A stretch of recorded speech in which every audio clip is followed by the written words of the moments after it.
So, guys, I want to talk about Double or Nothing, and I do want to mention a couple of things that, first of all, that I went to the MGM Arena, and I did talk about the controversy in another video where I purchased tickets, and I was in the B section, and they moved the B section from like ringside all the way to where the stage was. So that was not cool at all. And that was definitely, very disrespectful because I paid $400. So if you ever buy tickets at the MGM Arena, I think you have to really stick with Ticketmaster. Do not do the MGM seating and other things like that because you will definitely be ripped off. And I would just really say that stay away from floor seating if you're doing the MGM Arena because you may get screwed.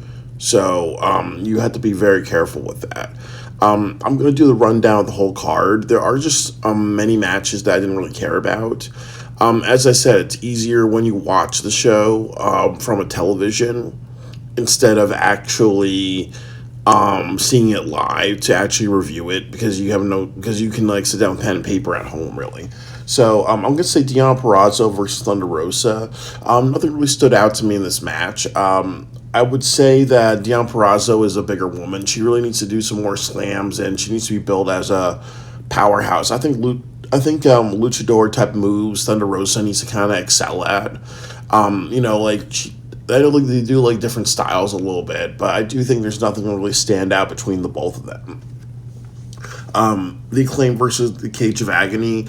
I do stick with Max Caster's promos.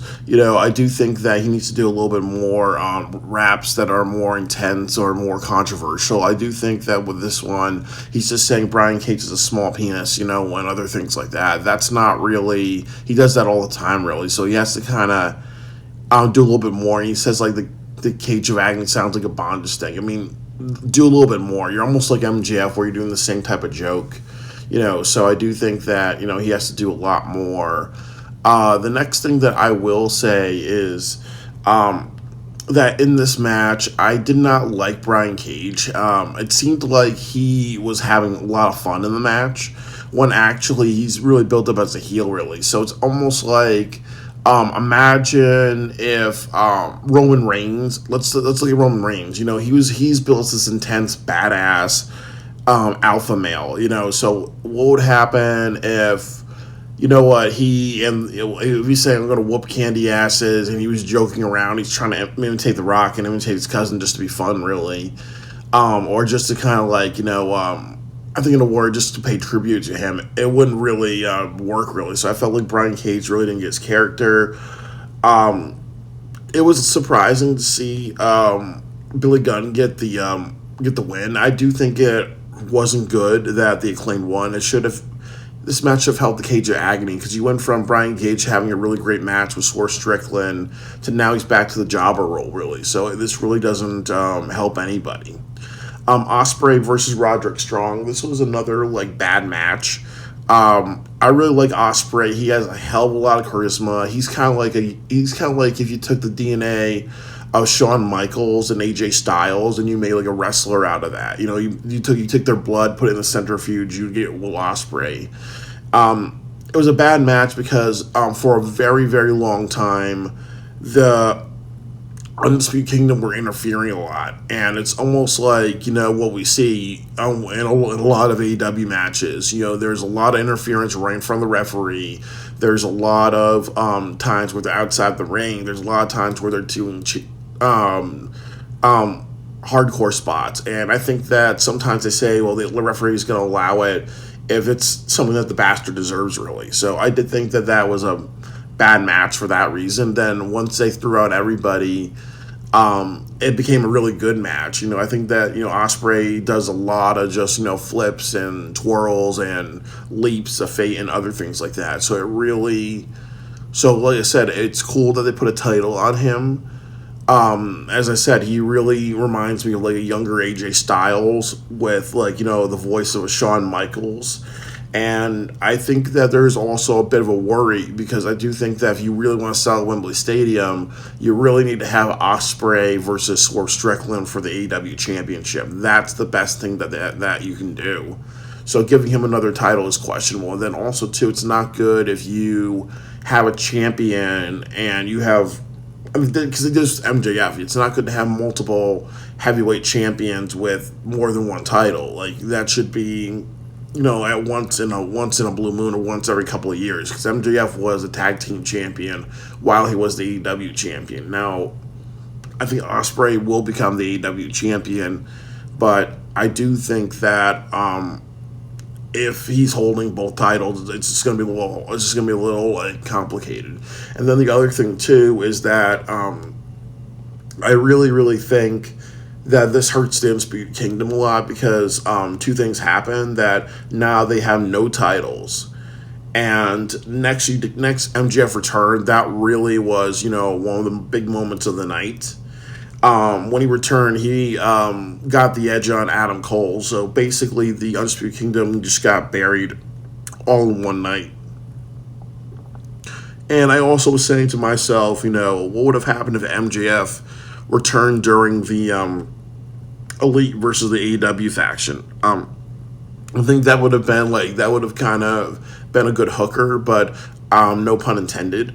But I do think that with the last match I'll talk about when we get there. But that I'm happy that the EVPs won. But I do think that MJF coming back is great. They need all the eyes that they can on the product, really. There's really no sense of him coming back during Forbidden Door or even at All In, just because, their base audience is the American audience. So obviously he needs to come back on a really big show. So definitely I'm happy to see him come back. I know he's going to put a lot of asses in the seats. And I also kind of like that he said, it's I don't need a Vince McMahon or a New Japan. So I kind of think that he's a little over this type of, I'm going to tease going to WWE really. Because he's also somebody like the Acclaimed where I do feel that he does kind of do the same type of humor. Oh, I'm going to join the other company, and then not really. The next match was the Bang Bang Scissor Gang versus Death Triangle. I wasn't really into this match really because, as I said, where I was sitting wasn't a good seat. I didn't really see that much of the action all night. I would have to turn my head back and watch the big monitor behind them. And that's one thing I'll praise AEW for, is that they have the monitor on, because in many of their shows they don't turn on the monitor. But nothing really stood out to me. I did think that with Death Triangle, with Penta and Phoenix, they would do more flips and more physical stuff, but they really didn't do it during the match. But Bang Bang Scissor Gang, Bullet Club Gold actually won, so I'm happy with that. Because obviously they are also one of those teams that they lose to the plot. When we'll lose to the plot means when you have a wrestler that always loses to Takeshita, how Takeshita always wins, but he'll always lose because they want to push another wrestler or they want to push another storyline. That's what lose to the plot means.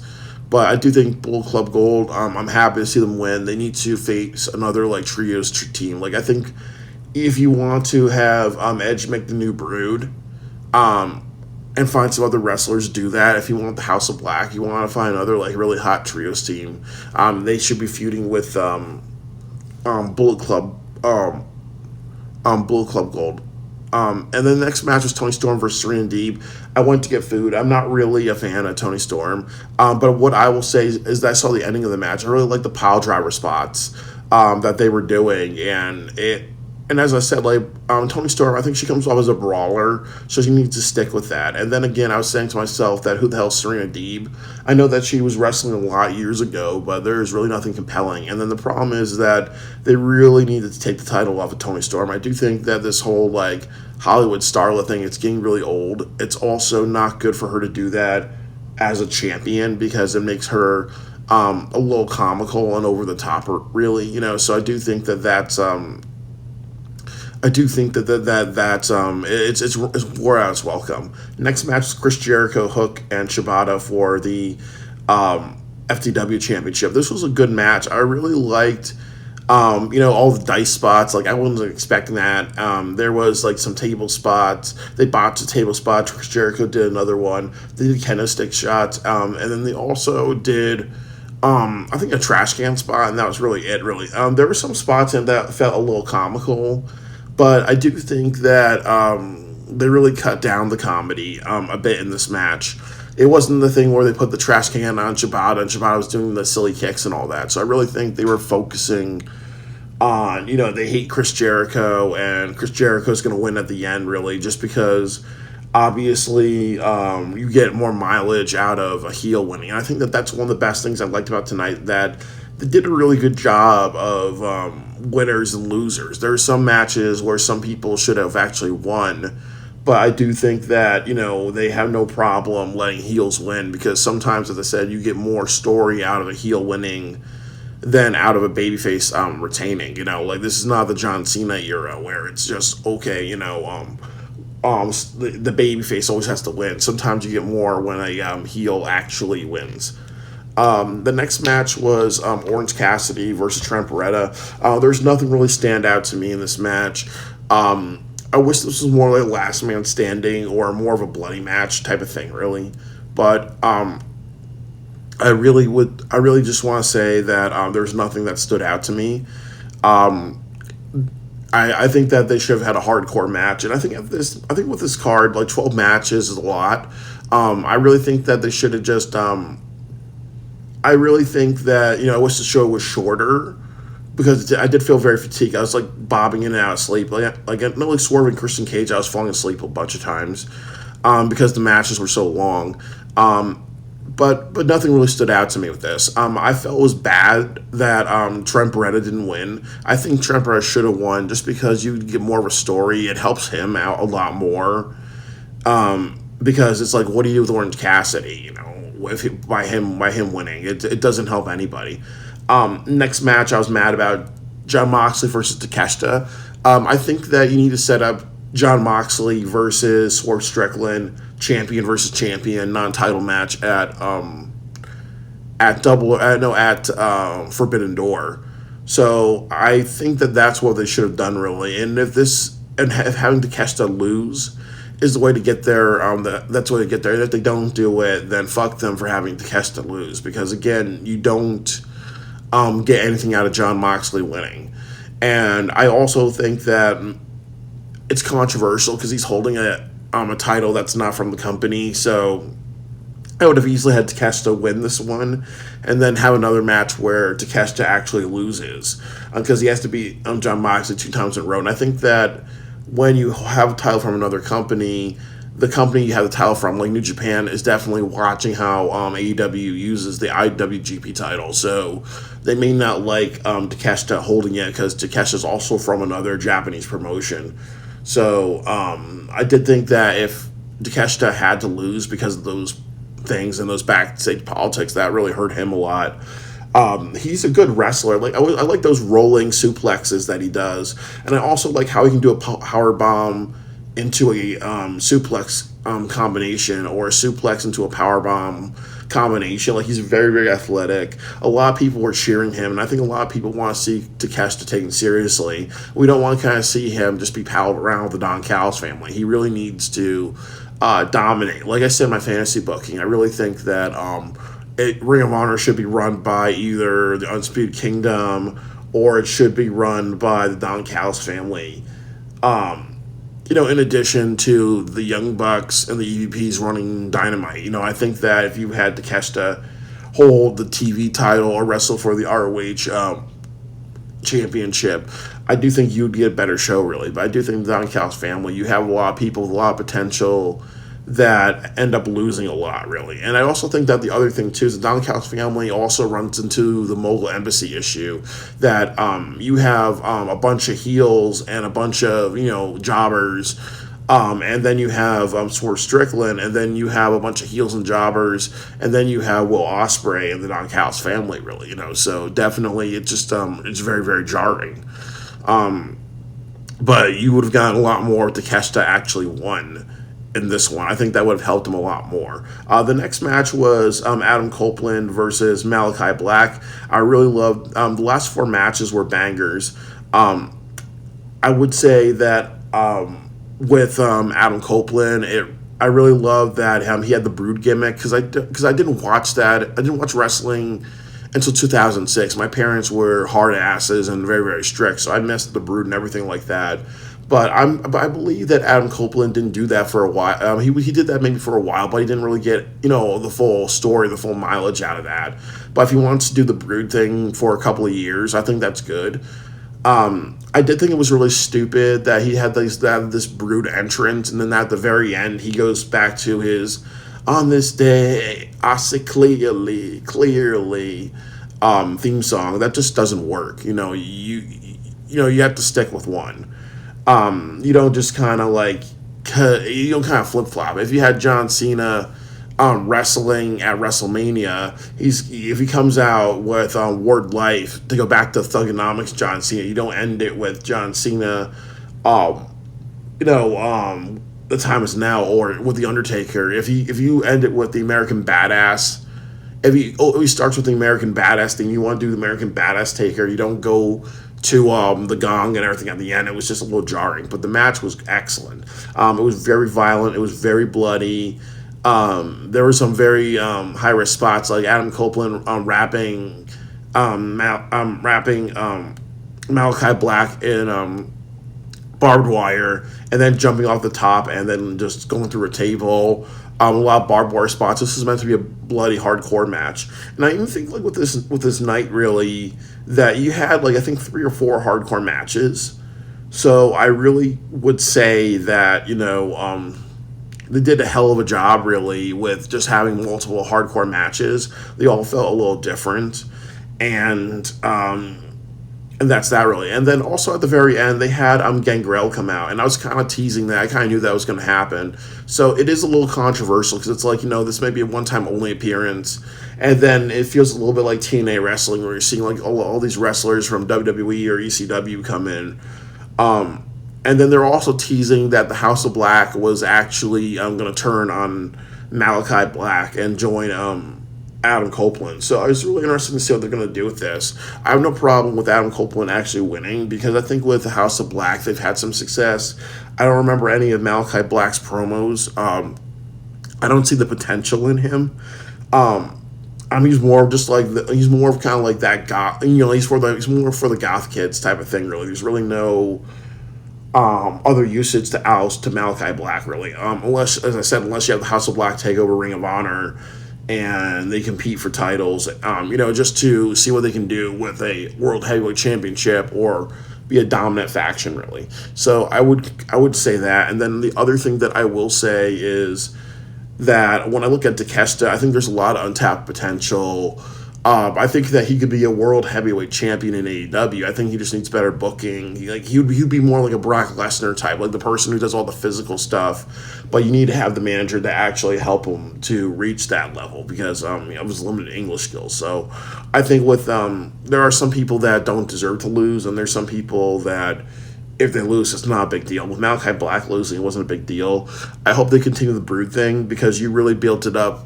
And definitely the introduction with Adam Copeland and all that fire and the red suit, that was just badass. That was really, really badass. So they just have to kind of do more of that and not just, what's the word? And not really just diminish that. The next match was Mercedes Moné versus Will Nightingale. It was a little controversial because in the beginning, Mercedes Moné had this really, really awesome entrance. So it's almost like she getting preferential treatment. But she had these drummers that kind of look like Lady Gaga's personal drummers. They had these clear drum sets. They had these really cool glasses, and they had their mouths open. And they're kind of just drumming, and it looked really awesome. And then you had the Las Vegas Showgirls. Some of their outfits, were extremely skimpy. There's some wardrobe malfunctions. I just want to point that out because that's just what it is really. But it was really cool to see Mercedes Moné come out to that. And I actually think that obviously she is associated with money and all that really. So it's definitely makes sense for her to kind of have something that's over the top, really, because that fits her character. It's almost like if you had MJF, versus Swerve. Like MJF would have something over the top because he's a rich kid. Mercedes Moné is a rich girl, so obviously it would work. But she had like one of the best entrances I've seen in my life. It was really good. It was really over the top. She versus Will Nightingale, they did a really great job. They went back and forward. Really, they countered each other a lot. It was, even though it was Will Nightingale, the big girl versus the big powerhouse girl versus like Mercedes Moné, who's more of an endurance type of wrestler, like who can go through a lot of hits and stuff like that. It was a really excellent match. It lasted a good time, and and it was really good. I was happy with Mercedes Moné winning. I think that's what you need. That's what needed to happen, really. Because you can build a story out of that. I do think it was a little unfortunate because Chris Statlander and Stokely Hathaway turned on Willow Nightingale. But the problem is that I think Willow Nightingale should feud with Mercedes Moné or eventually get back to her. That would be the thing to do. So I don't want to see Willow Nightingale get lost in the shuffle because she does have a lot of potential. She should easily be wrestling either Athena or Toni Storm, really. So I do hope that she's not. I really, really hope that she's not treated like an afterthought. The next match was Swerve Strickland versus Christian Cage. This was really unfortunate because I fell asleep during this match and I kept bobbing in and out of sleep. It seemed like every time they did a high spot, I was falling asleep. It was just because this was a very long show. I think it ended around 10 p.m. Pacific time, so that's like 1 a.m. American time. So it was definitely. And then we got in at 3, so definitely this was like a 7-hour show, which is inexcusable. That's way, way too long. You entered the arena at 3, and then you left at 7. I understand this is a signature pay-per-view, but that's a little disrespectful, I would say, because people do have lives and time, really, So I was not happy that it was that long, because then again, you have people fall asleep, really. Definitely, it took a long time for the Christian Cage faction to get kicked out, and then you saw Nana get kicked out first. So they did a lot of twists and turns to make you think Christian was going to win, but obviously Swerve won, and I really think that I would love to see a couple of weeks where Swerve is actually main eventing and talking during the main event of the Dynamite show, but just to kind of give him more shine, really. But I do think that. I do think that I think like him being second tonight was appropriate because the biggest feud is definitely the EVPs versus Team Elite, the EVPs versus Team AEW. But definitely it was an okay match. It lasted as long as it should, really. As I said, unfortunately, as I said, when you have very long matches like this, people get super tired, really. So, I definitely think that, for Double or Nothing, I can forgive that. That's your signature show. Your next signature show will be All In Wembley Stadium. So those two shows, I have no problem with them being super long. But every other pay-per-view, it should end around midnight Eastern time. And that's like 9 p.m. Pacific time, really. But it was definitely something where it was way, way too long and of a show, and that's why I was kind of nodding off, really. The next thing that I would say is that there was the Elite versus Team AEW, and there was a lot of things to say about this. That it was definitely a very violent match. It was very controversial. Oh, and also you mentioned that Juice Robinson came back. But definitely the match was very, very controversial. I think that the first thing was that they were doing this comedy spot where the EVPs had control of the music, and then the Team AEW did. So you had Darby Allin's theme play for a long time, and then they cut it to the EVP's theme, and then they cut it to the final countdown. And as we said, that you have to be very careful because it did come off as silly and comedic. And there are people chanting, "We want music, we want music." So sometimes it was a little counterproductive because you actually just, did something that was comedic and people were expecting the comedy of the music being changed a lot, So I do think that, so as I said, they have to be very careful because, again, you don't want to make this 48-hour film project, which is, the competition, the 40-hour film project. A lot of people do comedy films or silly types of comedy. So when you have something like this in professional wrestling, it's a very 48-hour film project. You're injecting the comedy. There were a lot of bloody spots. I appreciate them fighting all over the arena. That's appropriate. They went over the top a little bit. There were two spots that were not okay. That you had a spot where Jack Perry drove a truck and he was trying to hit Darby Allin, but it was a little weird because I think Darby Allin was like under scaffolding or something like that, really. And in that shot where you saw Jack Perry drive a truck and crash it. You should have seen Darby Allin. I didn't see that in any of the footage, really. So it looked like he was just randomly crashing a car. So it looked really dumb. And then towards the end of the match, Darby Allin hits Jack Perry with a flamethrower. And it was definitely a very controversial spot because, it's very violent.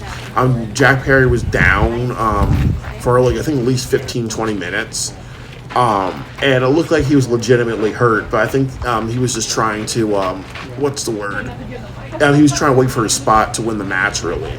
But it was definitely very dangerous. It's like what I said, that if you associate a wrestler with a dangerous weapon, like a flamethrower, the problem is that, who could really beat them? It's not Abyss with Janice, because obviously somebody has a spiked board. You can take that away from that person, but you gave him a weapon that's a little makes Darby Allin very invincible. So I felt that was a little that was a little unnecessary. But I understand that there's people that may emphasize with that because also Jack Perry tried to assault and kidnap Tony Khan, really, and then that's when he got hit with the flamethrower. So I think that it's just trying to make you be okay, now we hate the heel, now the heel gets what they deserve, really, type of thing, really. And then Jack Perry gets the pinfall, which is the best thing, really. I would say that Takeshita, I know Okada did a good job in this. I feel like with Okada, I was a little worried about him because he does a lot more serious types of matches, really. So I do think that with this type of match, it's how do you really use Okada and make sure he doesn't look kind of silly and campy. And I also like this. This wasn't like what we saw with Sammy Guevara being chased by the Elite when they had that years and years ago. Because I do think that you had to kind of make sure this wasn't comedic. I do think that, again, where I was sitting, a lot of the action didn't really happen. Just main stuff happened around us, which was the poker chip spot and then also the flamethrower spot. But otherwise, that was that, really. So I would say that it was a really great night. I really enjoyed it. I wish I just had better seating, and definitely I will say, as somebody who's went to all the shows from All Out 2023 all the way to Double or Nothing 2024, I will be at Forbidden Door. I really like their pay-per-views. They do a really great job. It's always with all the winners, how are you going to make stories off of this? And it always seems whenever they do pay-per-views, it really resets and makes you believe that AEW can be something bigger and better. So I do think that it's as I said, what do you got? How are you guys going to build up Forbidden Door? How are you going to get your wrestlers over? How are you going to tell storylines with your wrestlers? It can't just be featuring Japanese wrestlers that people don't know about, because that's not going to give you a good buy rate, and that's also going to be why do I want to watch AEW? Because most people don't know who Hiroshi Tanahashi or Hiromu or a few other ones are, So I really think they have to be a little careful to make sure that Forbidden Door is a mix of actual matches with Japanese wrestlers like they like to do, and then also just make sure that there's wrestlers that people know about and feuds and storylines that people know about, really. Or, like I've said, have wrestlers like Kenny Omega or Jon Moxley or Eddie Kingston. I know some people are injured. Or even Will Nightingale, who's competing in Japan, really. You got to have those wrestlers on the show. Because people know who those people are, so it's definitely going to be really interesting to see what they do for Forbidden Door. And then also they have their ROH show. I think that's another hit against the shows. They didn't advertise their Arlington shows. They didn't advertise Ring of Honor, Death Before Dishonor, and that's kind of an issue. You got to kind of advertise that stuff, and this would have been a great opportunity. So otherwise, I would say that I think overall with the show, it would be a B plus. There was a lot more that they could have done. They could have shortened the show. They could have advertised Supercard of Honor, the Texas, all those Texas shows that you're doing. Because you need to get more of a buy rate. A lot of the matches I think went on a little too long, and I do think that the things that we got that were positives is that we got Osprey holding his first title. We got. We also got like Adam Copeland's match. We got Swerve retaining. We got Mercedes Moné. We got the Elite winning, which is actually good for AEW because they continue the storyline because it's actually very compelling and it's not anticlimactic. They just have to say, okay, well, if we're losing views or it's not going where it needs to go, really, then they have to wrap it up by All In. I think right now it would have felt a little too anticlimactic, really. So, they definitely should really think about where they want to be from now until, like, post All In. And that's that, really. And if there's things that are not working or if this whole EVP thing's hurting the ratings, they really have to wrap it up, really. But overall, I was really happy with the show. It was a lot of fun to watch. And I don't regret going. I do regret buying the tickets for the seats that I got.